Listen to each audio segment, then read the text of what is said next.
ಎಳ್ನೀರು ಹಂಗಂತ ಸುಮಾರು ಅದಾವೆ. ಅದು ಎಂತ ಮಾಡ್ತೀರಿ ಮಾರ್ರೆ, ನನಗೆ ಈಗ ಮರ ಹತ್ತಕ್ಕಾಗಲ್ಲ. ಮರ ಹತ್ತದ್ದು ಬಿಟ್ಟು ಸುಮಾರು ದಿವಸ ಆಗಿದೆ. ದೋಟಿ ತಂದಿದ್ರೆ ಆತಿತ್ತು ಮರ. ಘನ ಆಗಿದ್ದು ಎಳ್ನೀರು, ಬಿಸಿಲಲ್ಲಿ ಕುಡಿಯೋಕ್ಕೆ ಘನ ಆಗತ್ತಿತ್ತು.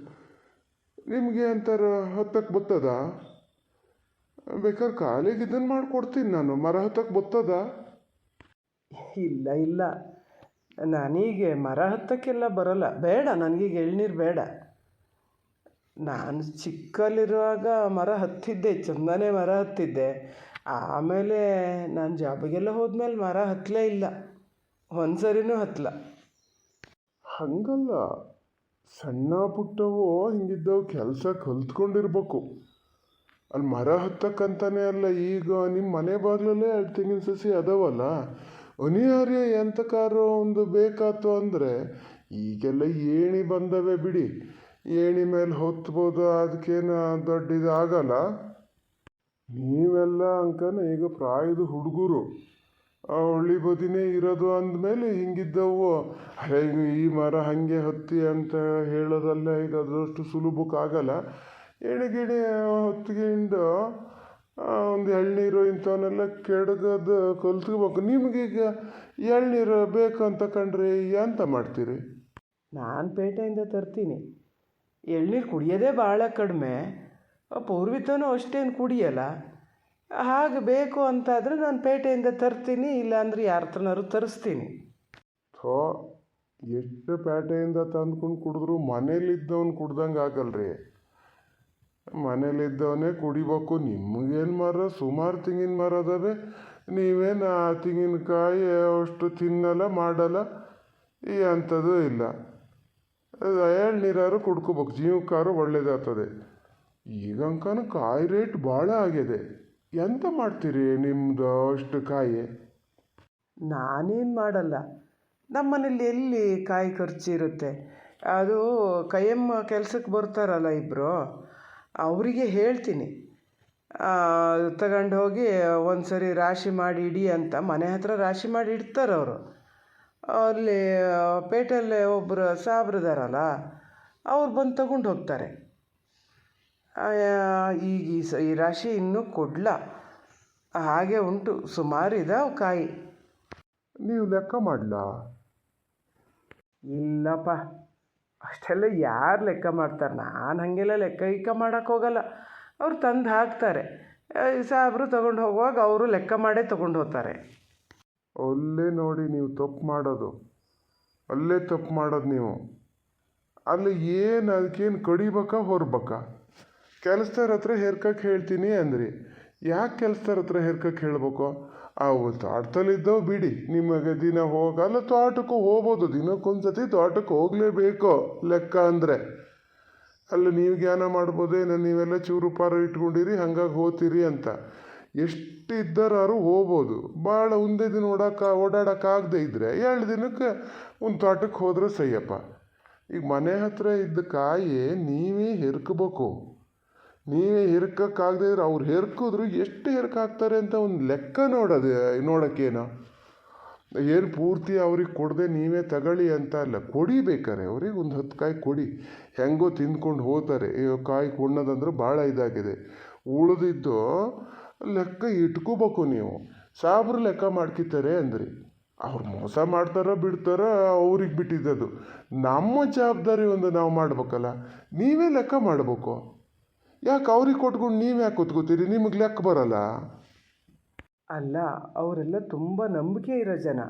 ಯಾವಾಗಲೂ ನಮ್ಮ ಮನೆಗೆ ಬಂದು ತೊಗೊಂಡು ಹೋಗ್ತಾರೆ, ಬೇರೆ ಯಾವ ಕಡೆನೂ ಹೋಗಲ್ಲ ಅವರು. ಯಾರು ಹೇಳಿದ್ದು ನಿಮಗೆ ಬೇರೆ ಯಾವ ಕಡೆ ಹೋಗಲ್ಲ ಅಂತ? ನಿಮ್ಮ ಮನೆ ಒಂದು ಕಾಯಿ ವ್ಯಾಪಾರ ಮಾಡಿ ಅವ್ರ ಜೀವನ ನಡ್ಸೋಕ್ಕಾಗ್ತದ?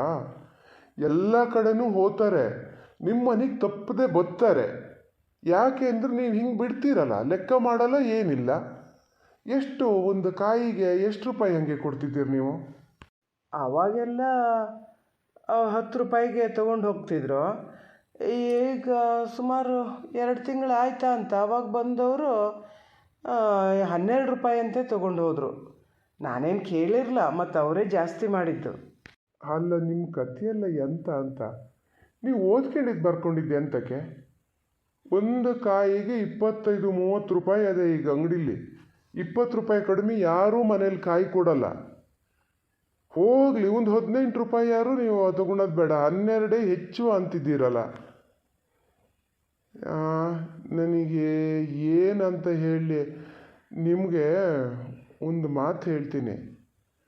ಏನು ಮಾಡ್ತೀರಿ ಗೊತ್ತಾ, ನೀವು ಸುಮ್ಮನೆ ಇರ್ತೀರಿ.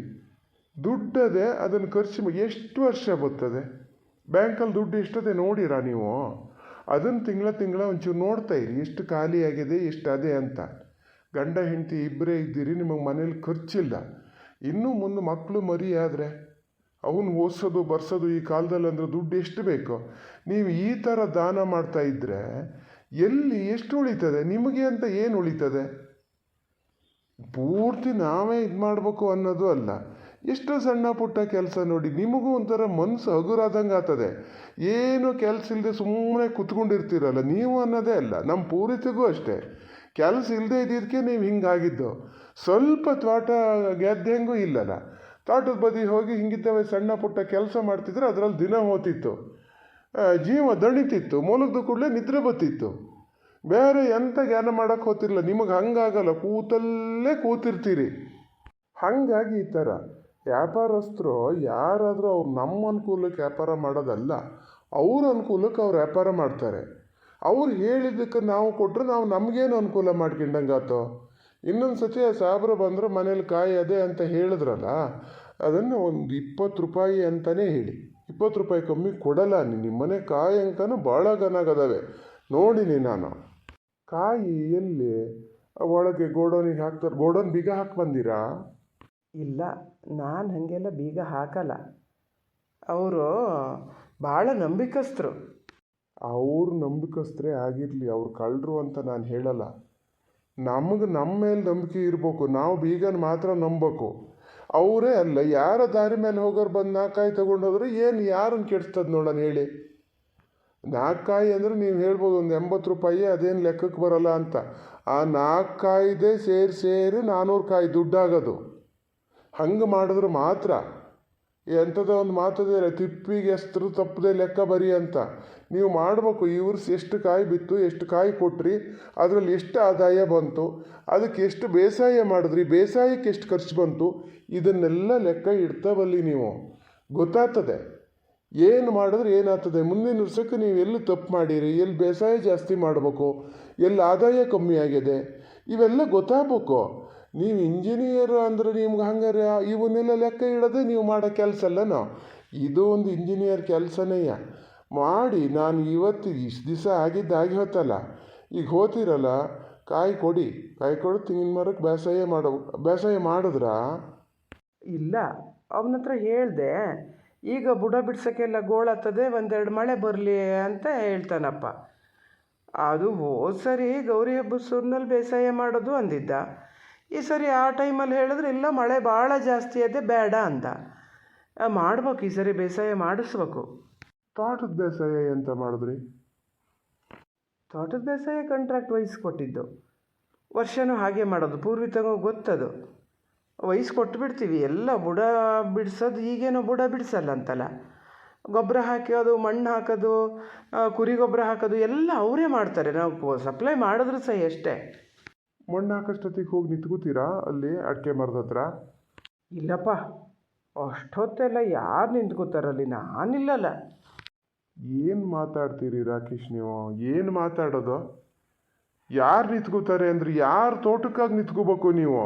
ನಿಮಗಾಗಿ ನೀವು ನಿಂತ್ಕೋಬೇಕು.